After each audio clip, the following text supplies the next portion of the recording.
결국 무릎 관절염 치료에 아주 효과적이고 검증된 치료법이라 할 수 있겠습니다.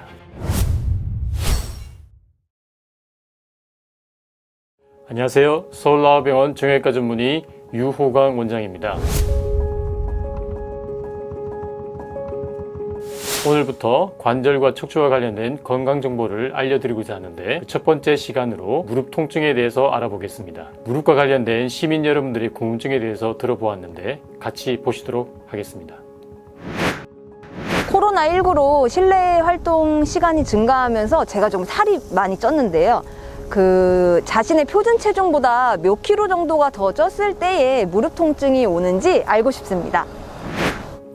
네, 말씀하신 것처럼 저를 포함한 제 주변에 체중이 급격히 늘어난 분이 많은데요. 비만은 키와 몸무게를 이용한 BMI 지수로 보통 정의를 합니다. 20에서 24까지를 보통 정상으로 보고 25 이상을 과체중, 30 이상을 비만으로 보통 정의를 하는데요. 체중이 1kg 증가할 경우에 무릎에 가해지는 하중은 4배 이상 증가하기 때문에 비만 시에 무릎 관절염은 3배에서 5배 정도 증가하게 되고, BMI 지수가 5 정도 증가할 경우에는 무릎 관절염의 유병률이 35% 정도 증가할 수 있습니다. 무릎 관절염과 관련된 국내외 치료 가이드라인을 참고해 보면 과체중의 경우에는 5%, 비만의 경우에는 10% 정도 체중 감량을 권장을 하고 있습니다.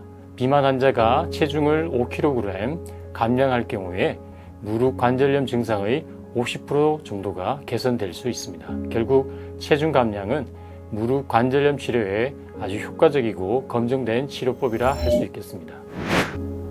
날씨가 추워지면 무릎 통증이 심해지는데 특별한 이유가 있는 걸까요? 네, 맞습니다. 겨울철이 되면 무릎 통증이 심해지는 분들을 많이 만나게 되는데요. 기온이 떨어지게 되면 우리 몸은 열 손실을 최소화하기 위해서 혈관과 근육이 수축이 되고 무릎 주변의 인대와 힘줄의 유연성이 감소하게 됩니다. 특히 40대 이후에 퇴행성 변화가 동반되기 때문에 무릎 주변의 중요한 인대와 힘줄의 유연성이 더욱 감소하게 되고 무릎 관절의 윤활력의 기능이 떨어지고 무릎 주변의 근육 위축으로 인해서 무릎 보호 기능이 떨어지기 때문에 젊은 층에 비해서 무릎 통증이 더 심해질 수 있습니다.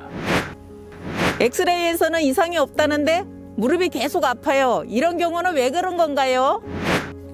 엑스레이 검사는 뼈의 모양이나 간격, 관절염의 동반 정도를 판단할 수 있는 기본 검사입니다. 관절염이 꽤 진행된 경우에는 엑스레이 검사를 통해서 얻을 수 있는 정보가 많지만, 초기 단계에서는 엑스레이상에 보이지 않는 연골, 연골판 손상이나 인대 손상과 같은 다른 통증의 원인을 판단하는 데는 한계가 분명히 있습니다. 50에서 70대 환자에서 엑스레이상에 관절염 변화가 없지만 갑작스럽게 걷기 힘들 정도로 혹은 정상적으로 무릎을 굽히거나 펴기 힘들 정도의 통증이 느껴질 경우에는 대부분 연골판 파열을 먼저 의심해 봐야 합니다. 이를 확인하기 위해서는 MRI 검사가 필요하고, 20에서 40대에서 통증의 경우에는 주로 과사형이 통증의 원인일 가능성이 높기 때문에 통증과 붓기가 심하지 않다면 기본적인 치료를 먼저 시도해보고, 치료 후에도 통증이 지속될 경우에는 MRI 검사를 고려해 보셔야 합니다.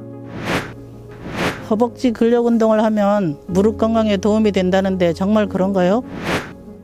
무릎에서 중요한 근육은 허벅지 앞쪽의 근육인데요. 이 근육을 보통 대퇴사두근이라고 합니다. 4개의 근육이 무릎의 기능을 돕고 충격을 완충해주는 그런 역할을 통해서 무릎을 보호하고 있는데요. 2,000명 이상을 대상으로 한 연구에서 무릎 앞쪽 근육을 이용해서 10kg의 무게를 들 수 있는 근력을 가진 사람과 40kg의 무게를 들 수 있는 근력을 가진 사람 사이에 무릎 통증을 비교해 보았을 때에 54에서 10% 정도의 큰 차이를 보여주었습니다. 나이가 들거나 무릎 통증이 3개월 이상 지속되었거나 수술을 한 경우에는 무릎 앞쪽 허벅지 근육의 위축을 많이 관찰할 수 있는데요. 이는 정상적인 관절 운동이 안 되고 체중 보호가 안 됨으로 인해서 근육은 더 위축되고 약해집니다.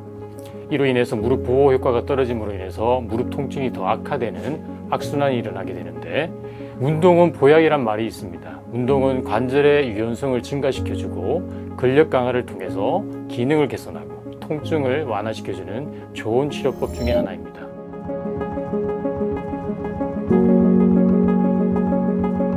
네, 오늘 준비한 내용은 여기까지입니다. 어떻게 도움이 되셨나요?